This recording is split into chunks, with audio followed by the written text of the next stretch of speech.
enter your secret number. Identifying 100.7. Access granted. Let's go. You're about to witness entertainment. Experience designed to rock a party like no other. Mind-blowing sound. Ladies and gentlemen, the party starts now.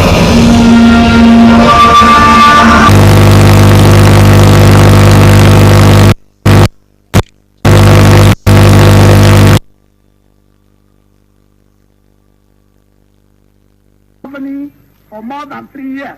Nigeria, we in this region have been self-governing for more than 3 years. We in this region have been self-governing for more than 3 years.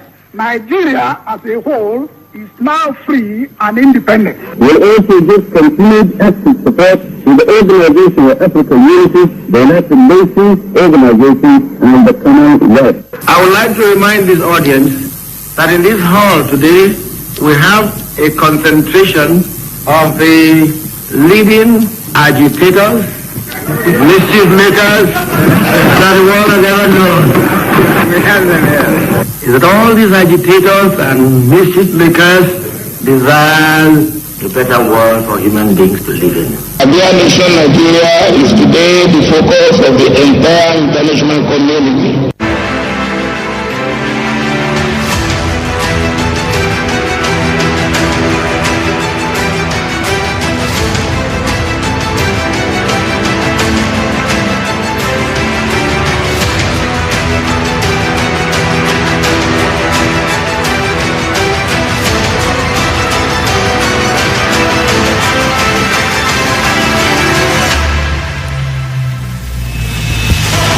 Yeah, most definitely. Just as you heard there in the snippet, Nigeria, our dear nation,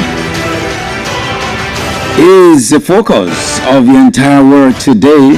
And of course, at this time, it is a focus as the dust is yet to settle concerning the demise. The Fidal prayer just ended, as I said, after being committed to Mother Earth yesterday. We have a special tribute to the former president here on the show this afternoon. And some Nigerians have been celebrating the death of this man.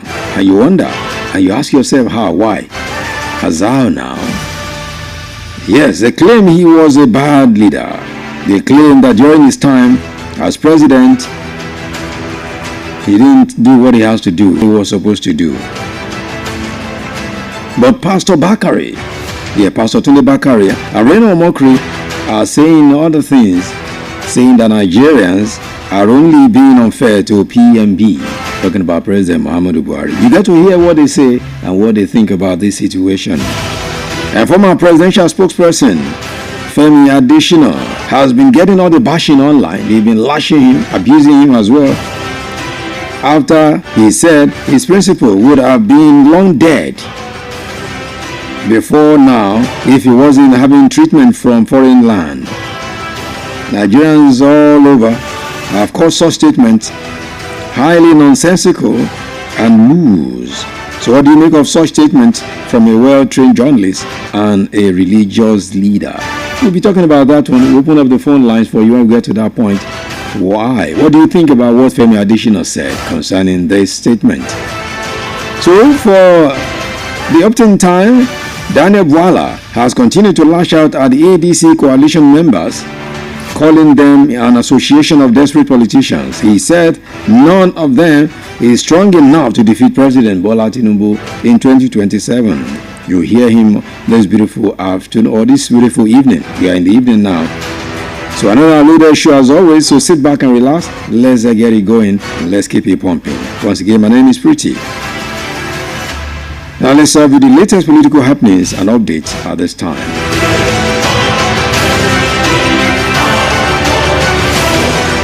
And here are the political news and happenings around this time. The former Secretary General of the Commonwealth, Chief Emeka Anyaoku, says Nigeria needs a new, inclusive and democratic constitution that will accommodate the country's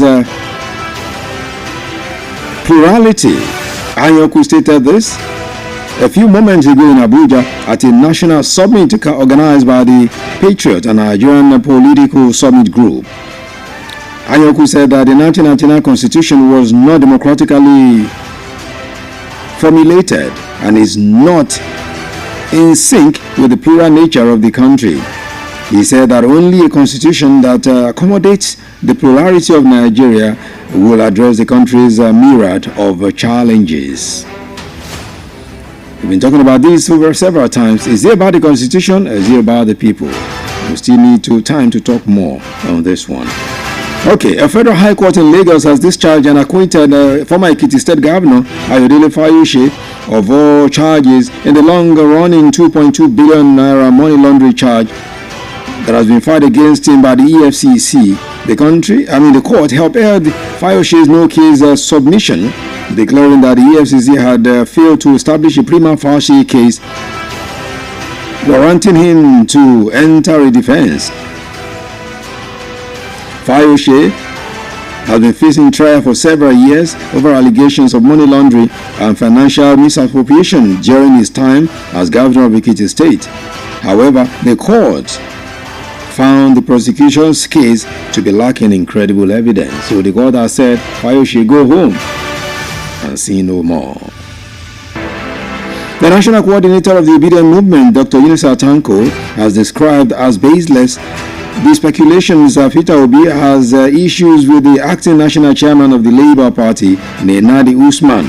Tanko, who was responding to questions over Obi's appearance at the campaign flag-off of the Labour Party gubernatorial flag bearer in Anambra State, Dr. George Mogalu, said the 2023 presidential candidate remains a committed and loyal member of the Nenadi Usman-led Labour Party.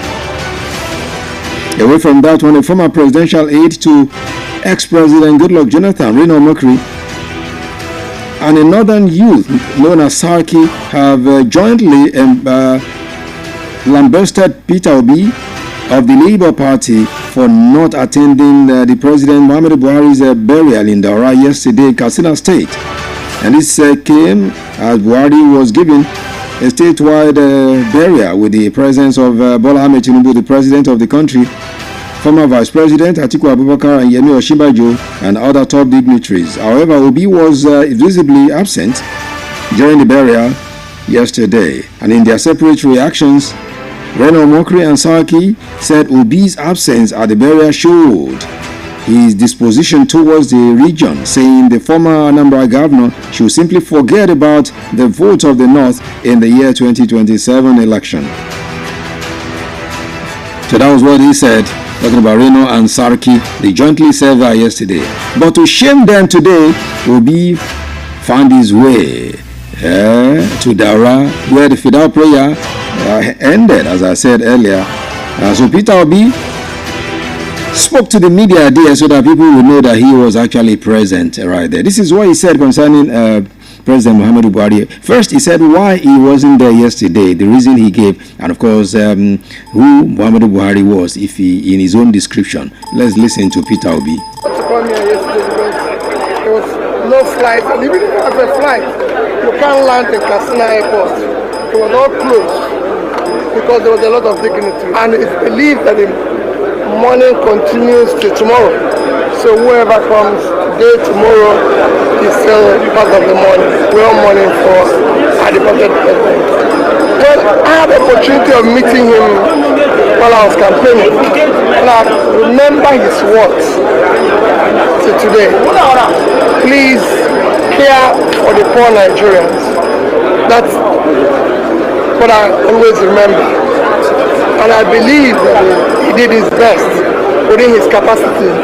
But we have to all learn how to serve our country, knowing that one day we will all be called back by our Creator. And I'm not close to him. I only met him during my campaign, and I remember vividly his,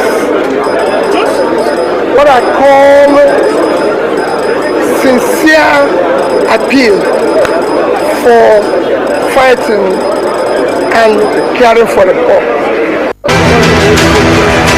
Yeah, Peter will be there, at least. With this thing he said now, meaning everyone that has been talking before, especially Reno Mokri, has been put to shame now. So what would they say now is the next thing that we begin to ask ourselves. What would they say now?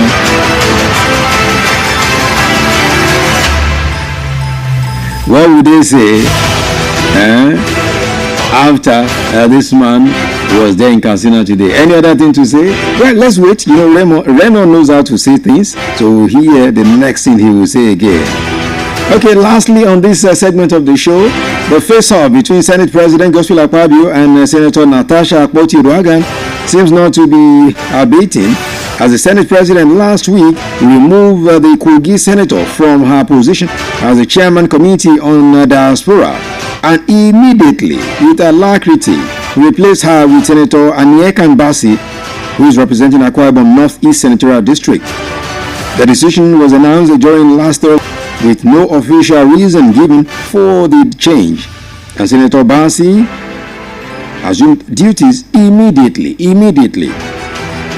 Senator Natasha Uduaghan, who represents Kogi Central, was appointed chairman of the Diaspora and NGOs Committee on February 4, 2025, following her earlier removal as chairman of the Senate Committee on Local Content. So this latest removal marks another slight reshuffling within the Senate Committee leadership. And this removal has made people to say again, can Natasha survive Akpabio's onslaught? She should go and quickly beg him. That's what they are saying. But the lady has said, no way. This is how the announcement was made last Thursday during plenary at the floor of the Senate. The new chairman of the Senate Committee on Diaspora and NGOs is distinguished Senator Aniyekan Basi, and it will take effect from today. And people have been wondering that, okay, why, if not you want to slight this lady, Natasha, why replacing her with someone from your own state, your senatorial zone? Anyway, let's see where this will take them. Natasha Uduaghan, court has said she should return, but the Senate is still standing on the rule that look, in the Senate, we know how to differ our rules. No court can say we should not punish erring members. So for now, she remains suspended. Now let's see where this will end. It is Politics on Melody 100.7 FM. Let's get into it right now. Let's get into it. Muhammadu Buhari, former president of the Federal Republic of Nigeria. Former president of the Federal Republic of Nigeria. He was committed to Mother Earth yesterday. President Buhari, a major general in the army, a man that was dreaded by some people. In the 80s, they will tell you Buhari was a tough man. They said Buhari was no man you could use corruption to entice. They said he was incorruptible. They said the man was a great man. Although some people have different views, we are coming to that very shortly. But let me quickly bring you this about President, not President, let me say Muhammadu Buhari. It's a long one, but I'll just take the first part, which is before he became the civilian president. This is Muhammadu Buhari. Another chapter opened in Nigeria's political history when on the 31st of December 1983, some middle and high-ranking military officers in a coup d'etat overthrew the Second Republic Democratic Civilian Administration.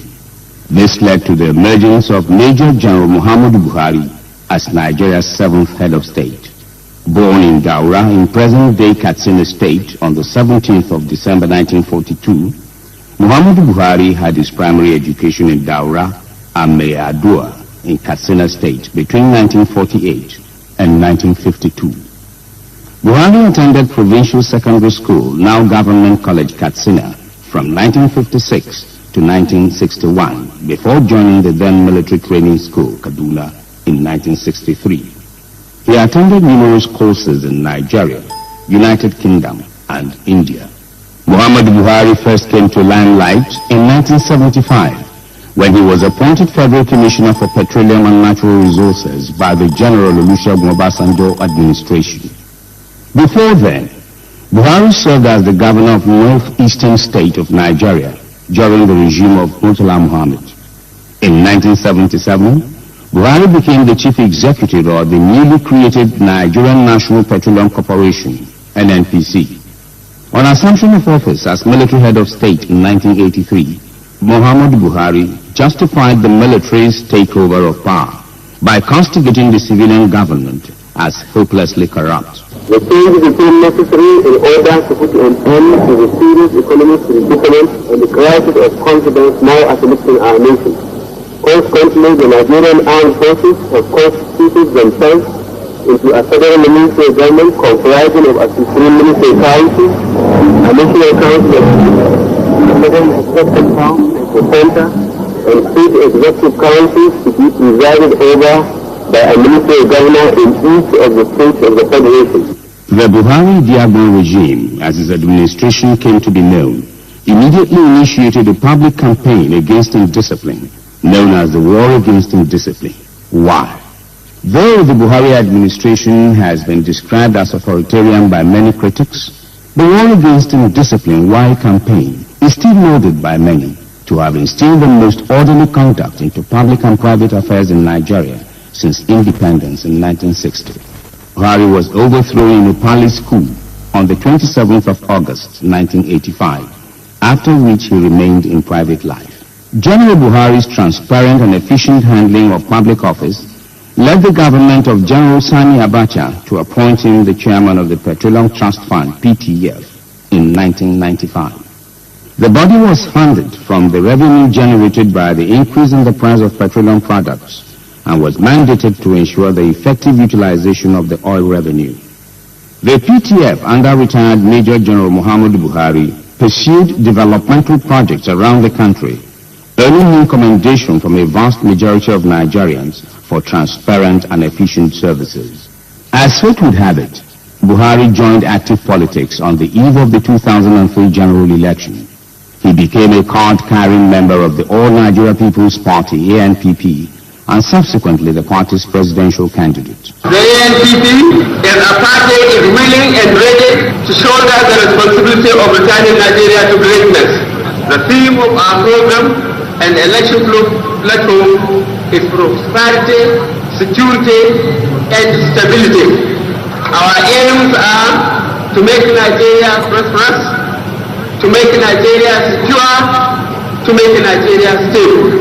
In recent years, deficient management has led to limited linkage to the rest of the economy. Buhari was again nominated as the consensus presidential candidate of the same All Nigeria People's Party, ANPP, in the April 2007 polls. On both occasions, Muhammadu Buhari's bid for the country's exalted office was not successful. Qualities that stand General Buhari out, even among his strongest critics, are his doggedness, accountability, transparency, and honesty in public office. Muhammadu Buhari has greatly made valuable contributions to the growth of politics and the judiciary in Nigeria. He has also strove to ensure internal democracy within the political party structure. He is happily married, and the union is blessed with many children. Of course, Muhammadu Buhari, part 1 there. I told you I'll bring you part 2 of this because part 1, this one covers when, as a military officer and when he joined politics. The part 2 covers when he became military president, rather civilian president, and until his death on Sunday, and his burial yesterday. That's the part 2. Bring that to you so that we won't bore you with too much of it because it's a very long package.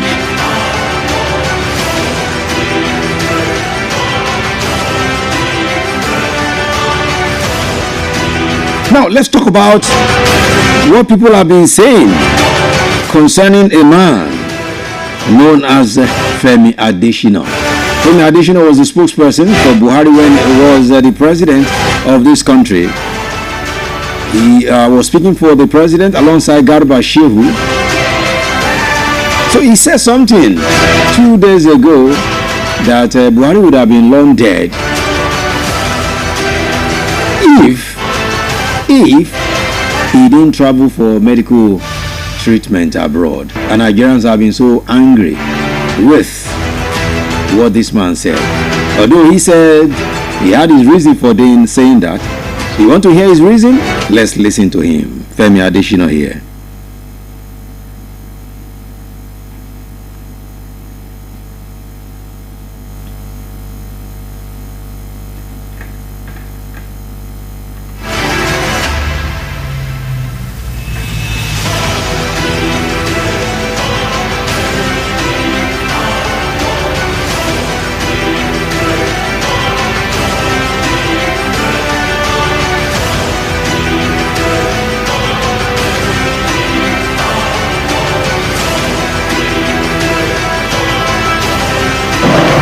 Said he always had his medicals in London, even when he was not in office. So it was not about the time he was president alone. He had always had it in London. And then you have to be alive first to get certain things changed or corrected in your country. If he had said, I'll do my medicals in Nigeria just as a show off or something, he could have long been dead, because there may not be the expertise needed in the country. But he needed to be alive to be able to lead the country to a point where we will have that expertise. So those who glibly talk of going abroad, they don't know that a man needs to be alive first before he can effect a change. You heard him now? What do you make of this? Because many Nigerians have been bashing Femi Adesina. Many Nigerians have been saying, you guys were in power for 8 years. No single hospital built. You guys could not develop our hospitals.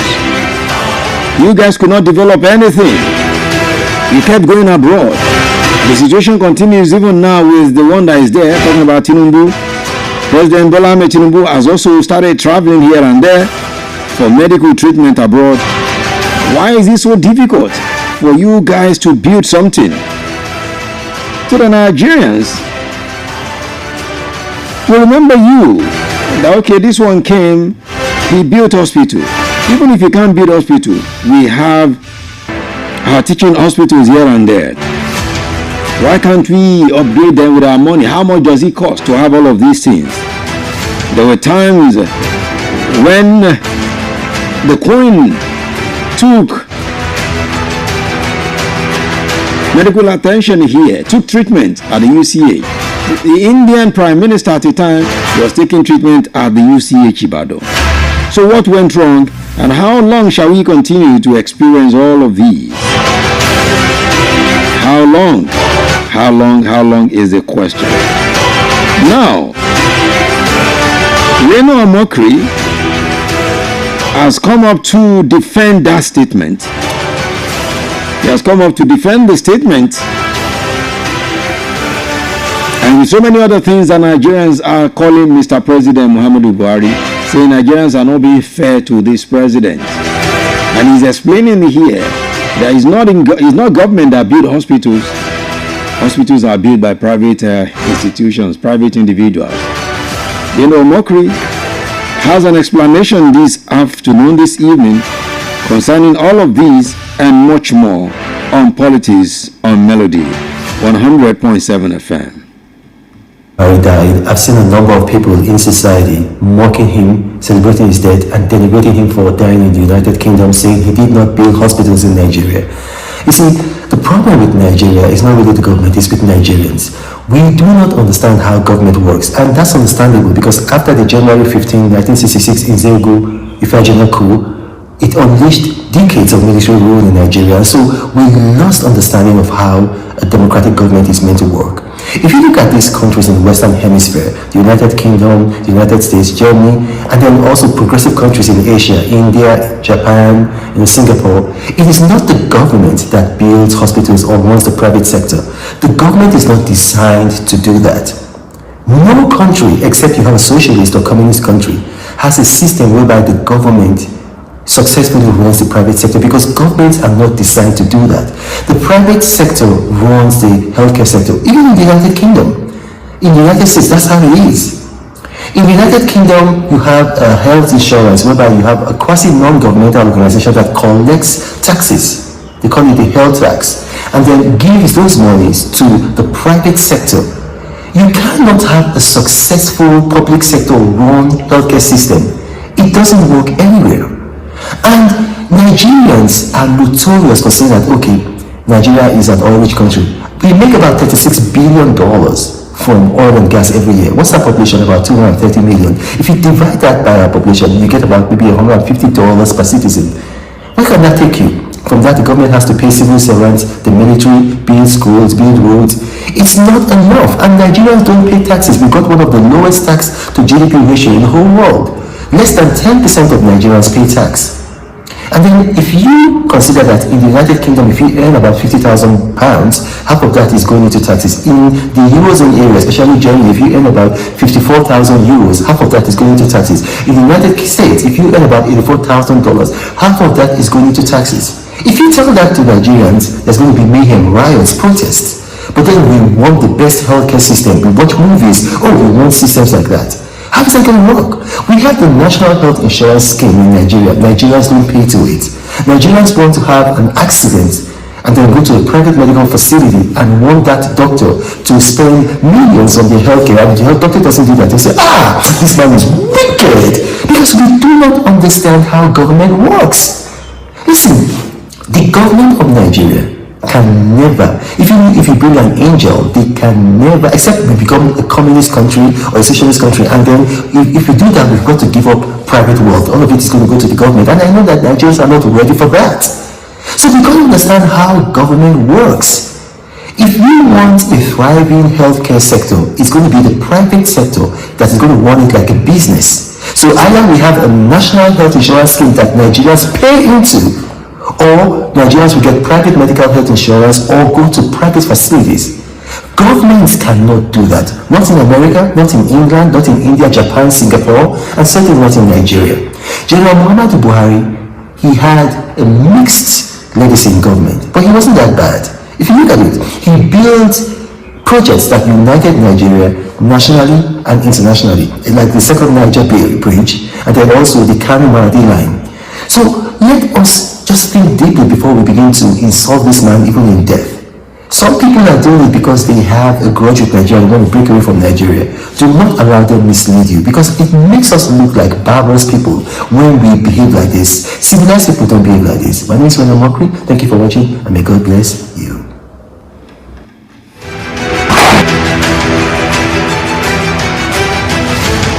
You heard Reno Omokri there? This is what he's saying.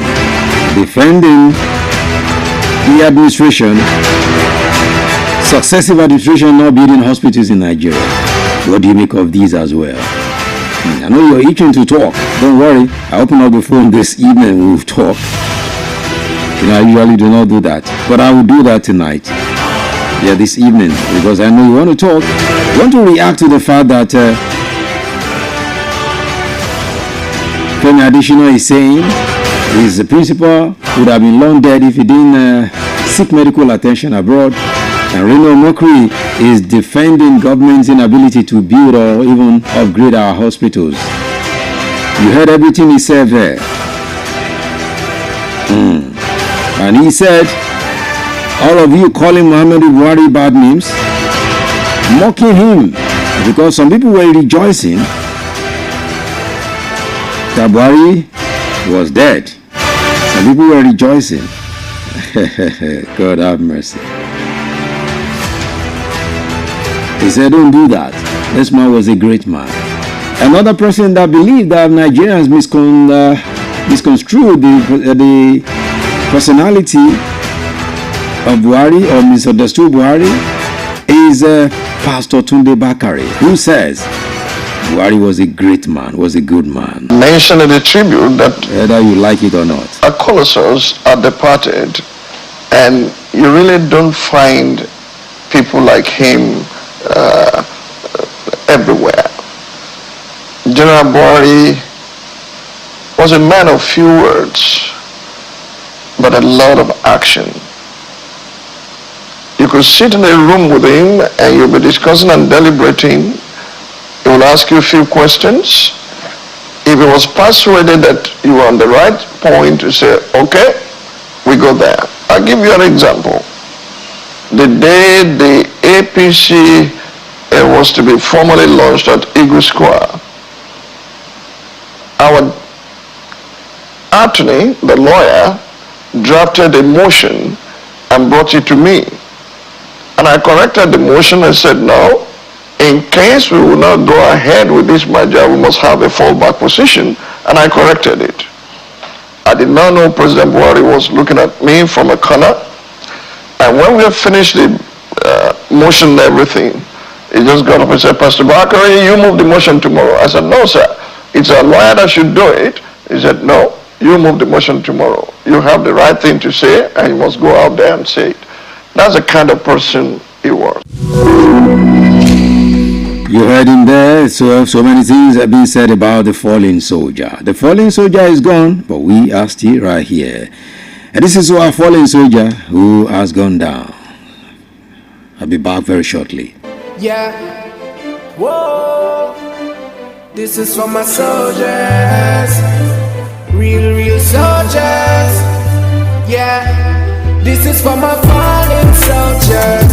We miss you. I know you can't be with you. Can't on the battlefield. Life is so real. This is for my fallen soldiers. We miss you. I know you can't be with you. Can't on the battlefield. Life is so real. Yeah. As a little youth used to hang up on the corner. Me and the one of my friend and we have on some run. I don't know how we never grew up with no father. Still we have to try the best to make it cross the border. But some boys show them big like Hulk Hogan. Come and chat, tell them we no listen slogan.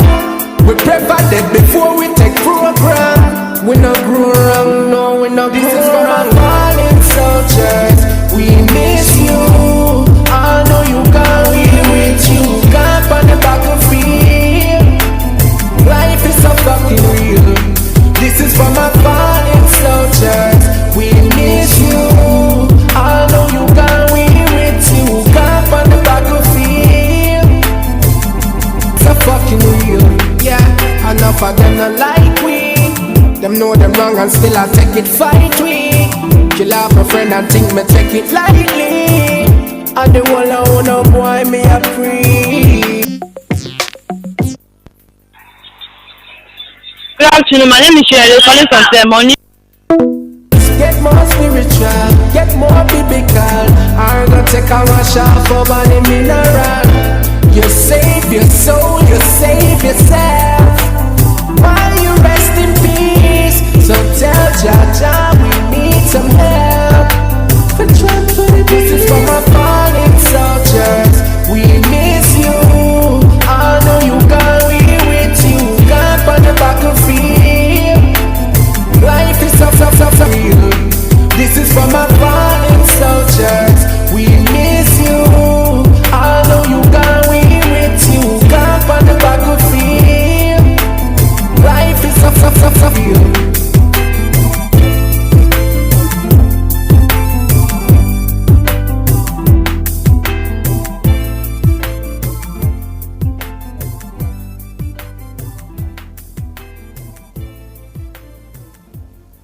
Is like winking at a girl in the dark. Doing business without advertising is like winking at a girl in the dark. Do not be like a potential bachelor who's busy cutting an eye for a beautiful lady in a very dark room.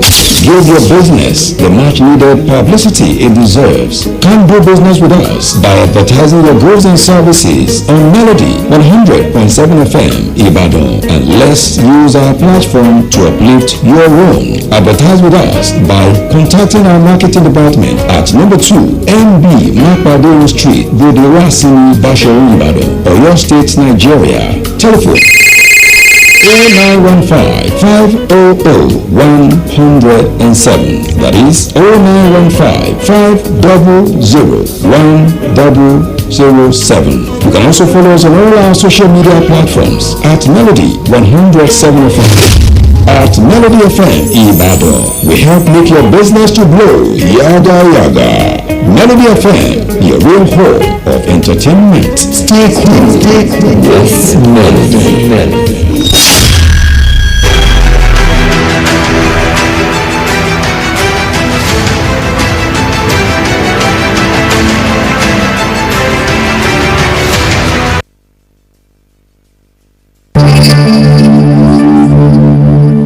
He has been lying.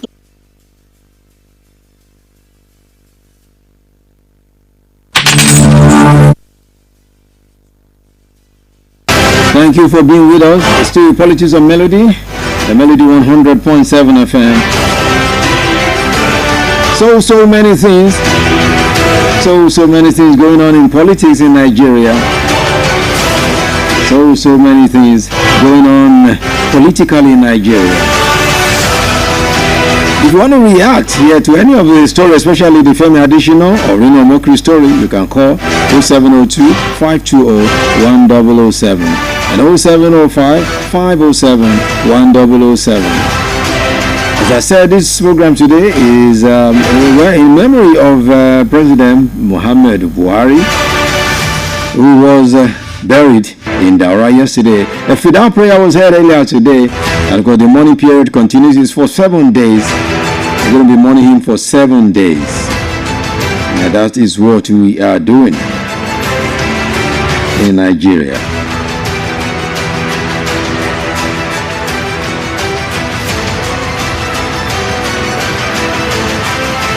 All right, concerning so many other things. But let me go to the phone. As I said, I open the phone lines for those who wish to react to some of the things that we've used today. Let's quickly do that before I come to Daniel Boala. Hello, good evening. Good evening, sir. Good evening, my brother, sir. Welcome, sir. Thank you. Please, you Wally. Okay, welcome. How is Monia? We really thank God. You're welcome. The Bible says, he who knows how to do good but refuse to do it is a sin for that person. I know that our leaders, they know that to have a good hospital in our country is good. But they refuse to upgrade, not to construct or start building. We have UCH in Ibadan. We have a university teaching hospital in Suka. We have one at Nandia Sikui. Let them upgrade those three. If it is only that three that they can be upgraded and put state-of-art equipment that will match those hospitals in the Western world. Let them do that. People will continue to remember them for good. But for them flying abroad, flying their wife, flying their children abroad for treatment, leaving me behind to be taken a book. It's a sin. It's a sin on their part. Because they know what to do, but they refuse to do it. Hear what Adesina was saying, that Buhari needs to have long life to execute things. Yeah, definitely. That's what without having long life, he won't be able to execute things. Has he done that before he left? He has gone now. For those that remain in power, it's a lesson for them. But remember mercy in their program. Upgrade those hospitals. You don't leave us alone for taking a go or taking paracetamol or all those drugs. Why you are going abroad for proper treatment, leaving us, the people you are overseeing, leaving them behind? It's helpless. God have mercy. God have mercy. God have mercy. Thank you, sir. Thank you, Mr. Iwole from Monia. Thank you so much. We appreciate you. Well, you heard him there. He's so very heartbreaking. I mean, they leave us to be taking Agbo, to be taking all the Gbogbo niches. Well, nobody's saying Agbo is bad. I mean, I believe in Agbo a whole lot. But at least we should have a medical care that is, within the reach of the common man. That's what he's saying. He's reacting to what Femi Adesina said there. That for his principal to serve Nigeria where he needed to stay alive. That's why he traveled abroad to take medical attention. What do you make of all of this and some other things you've heard on the show this evening? 0702 520 1007 and 0705 507 1007. Hello, good evening, welcome. Hello, good evening. Okay, you can call me back 0702 520 1007 and 0705 507 1007. All right, let's quickly. Daniel Bwala has continued to hit out at the coalition, saying they are just a gathering of aggrieved politicians. They don't have any good things to offer Nigeria. That's what Daniel Bwala has been saying. It is a group of internally displaced politicians. The second thing is, in the build-up to the 2015, that coalition had a clear-headed idea as to who will lead and then what exactly they were going to do. They were not satisfied with the happenings in the government at the time. They could really see that the Nigerian people were fed up with Goodluck Jonathan's government. They had a well-defined plan on what they will do when they take over power, and in their respective rights, they had a clear vision of where they are going. If you look at this coalition, so to speak, why I use the word internally displaced politicians is that what is bringing them together has nothing to do with the aspirations of the Nigerian people.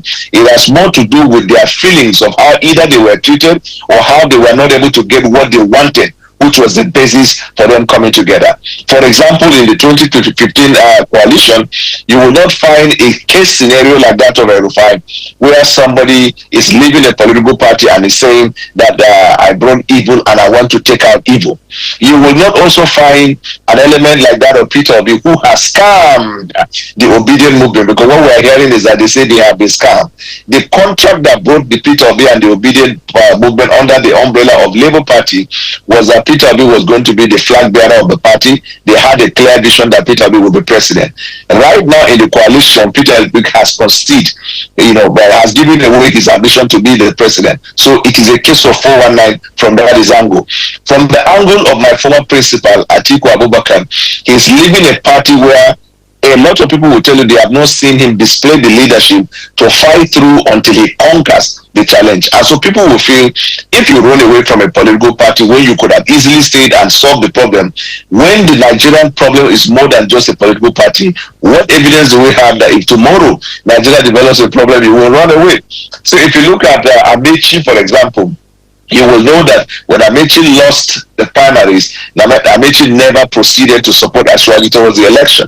So I can keep calling 11111, and you will see that their motivation has no correlationship with the feelings and the aspirations of the Nigerian people, but it has more to do with their own thinking and their own plans to achieve what they have always wanted, which is to grab power in the hope that they will enjoy the booties of power.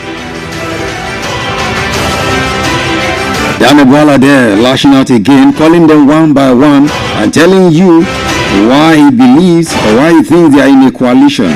According to him, there is no coalition that wants to help Nigerians. The coalition is to help people who are aggrieved, and he's calling them one by one, and he's telling you that's Daniel Bwala there. Okay. Little by little, we are hitting home stretch. Little by little. But one thing is this. No matter the situation, Nigeria remains our country. And we should try as much as possible for us to find solutions to the problems of Nigeria. Now, what are the problems? Solution to the problems of Nigeria. Who among these politicians is good enough that we can vouch for? Once again, this is what the son of Fela Kuti says again. I want to place it on word of marble so that I can be using it often and often. For us, I want to make it like what we call Oroishiti. to open our inner minds ahead of the election. So if you hear me play it every time, don't say I'm repeating it. I am repeating it for a reason, because I want it to open our mindset, to open our minds to the fact that, look, you need to know what to do, because they will soon start coming again in 2027. You need to start looking at what to watch out for them. Not when you don't watch out, you don't do the right thing, that you start complaining again in 2027 up until 2031. You need to know the right thing. He has told you one thing, that all the politicians are the same, no one is different. And he has told us again what we need to do to have a better Nigeria. Here is Femi Kuti again. Music, my life, and I cannot compromise my political views. My political views is very simple. Where we are as a nation today is every single one of these politicians have put us where we are. No exemption whatsoever. PDP, see, they all jump about from one party and grasshoppers. We don't even know who's who anymore. Today they are in PDP, then they are in this, then they are in Labour, then they are, you see, they're all dishonest. And the objective in 1999, let's remember, what did they go and fight for? They went to fight for housing allowance. You entered power when you knew that this country was already, the people of the country were suffering in 1999. People had great expectations from this democracy that, yes, change. But in their own minds, the democracy was, look, the military have been chopping money. It's our turn to chop money, not repair the country. So no intention was like, let's fix the electricity. You remember Luth? Do you know I used to pray to fall sick? Luth was so clean. They used to give us free drugs. Luth, the lift were working. Tell me the general hospital. Go to last week, Keja. The doctors have to work under so much pressure that they don't have electricity. Go to Ibadan. We read. These people read. They see people complain. So if they were good people, first, every person in government should not be allowed to go for any medical treatment outside this country. Do you hear the president of France go to England for treatment, or America go to England for treatment? Stay, let your doctors kill you. If you must die here. Repair the hospitals here. Then all your children go to the federal government schools. So then, you see, then you are forced as a government to make sure the system works. You heard him there. That is what he said concerning how to fix Nigeria. If the politicians are able to do these 2 or 3 things, everything in Nigeria will be fine. Everything in Nigeria will be fine. If the politicians are ready to do these 2 or 3 things, we'll be fine in Nigeria. Listen again. Should not be allowed to go to, should not be allowed. We read. These people read. They see people complain. So if they were good people, first, every person in government should not be allowed to go for any medical treatment outside this country. Do you hear the president of France go to England for treatment, or America go to England for treatment? Stay, let your doctors kill you. If you must die here. Repair the hospitals here.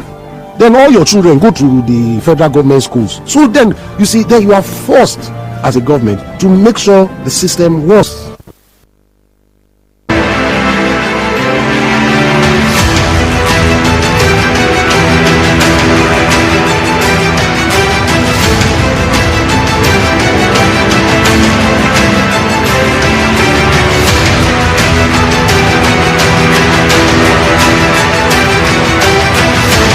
You heard it there.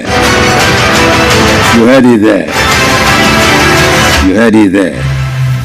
That's how to make Nigeria a better country. That is how to make Nigeria a better country. Because if we continue to allow all of this to happen, when they are sick, they run straight to another place. When they are sick, they go to France. When they are sick, they go to India. They go to UK, just as the former president died in UK. Then when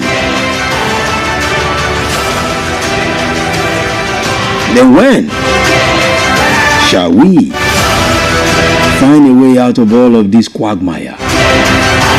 When? Very sad situation. Very sad situation.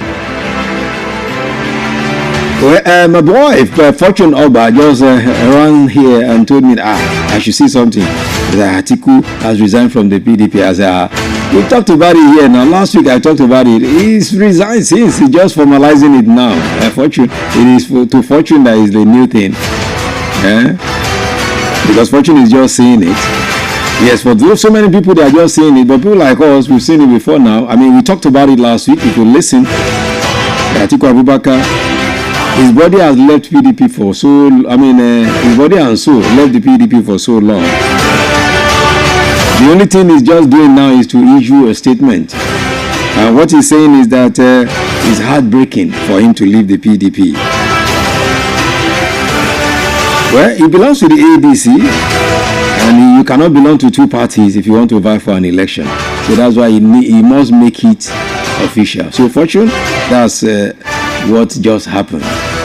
Atiku Abubakar. So wait for Obi. Obi himself said it last week. You heard it live here when he said he wasn't leaving the LP yet. He was still a member of the Labour Party. He's just in alliance with the ADC. But we'll get to see and wait to see if he's also going to resign from the Labour Party. Politics in Nigeria is a game for the strong-hearted, not for the lily-livered. Political situation in Nigeria, only the strong survives. Thank you so much for being part of the show this evening. Politics on Melody 100.7 FM. Big ups to Fortune Oba, taking care of the streaming. And of course, Marcos M. Black as well, representing Nandatulis. Big ups to all of you. Oh, you Wale Adeturo. Yes, it's good to see this, my brother. He's going to enjoy home a little bit. So he's back now looking fresh. Okay. Of course, to Daniel. Not Daniel Boala. Daniel Adeyemi, the sports seer, taking care of business here. We'll be back together with my boys at 6. We'll be doing sports. We'll be talking sport. Victor Osimhen in the news. Ademola Lookman in the news. We'll be looking through that when I return at 6. Thank you so much for being part of the show. Follow us on all socials, Melody 107 FM. Of course, follow me at PT The Finest at Degoki. For latest stories and political stories and much more, you get it when you follow me directly. I'll be with you in the next 1 hour or thereabout. Thank you so much for being here. It's Melody 100.7 FM Ibadan. My name is Pretty. You call me The Finest. I'm out for now. I'll see you on the next one.